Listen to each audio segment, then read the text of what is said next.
few dead insects.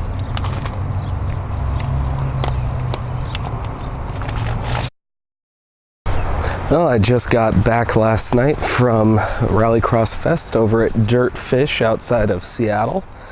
Quite an event, and there were some interesting things to how I got there. See, I drove the Rally Mini all the way there, and I'm sure one of you is thinking, what's it like to drive a race car 1,600 miles in a weekend? It's miserable. But not as miserable as you'd think. So the first thing that most people are going to wonder is the seats.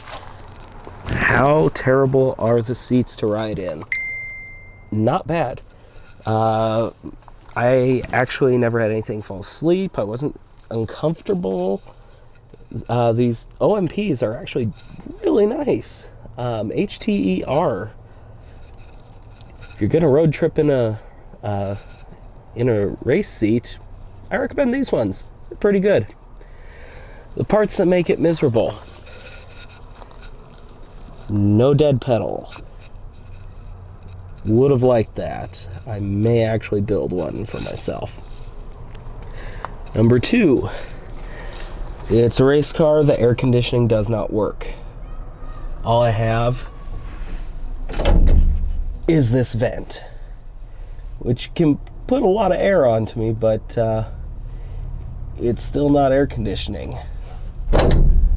Now, the big thing is, okay, I have switches here, no radio. How boring was the ride?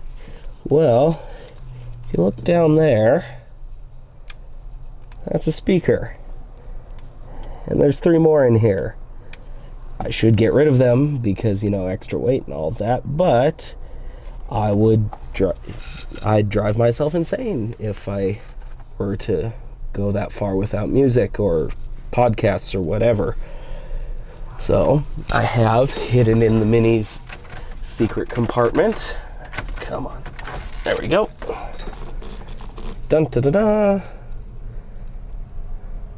There is a stereo setup. So Bluetooth it to my phone, and it's actually not too bad.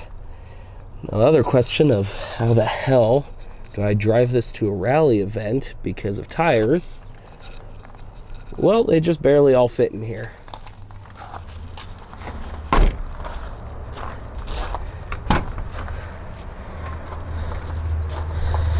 Got 5 tires shoved in here somehow.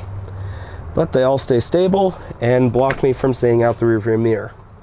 There's my tool case as well. So all in all, it's not as bad as you'd think, but I wouldn't recommend anybody do it. That's it for today.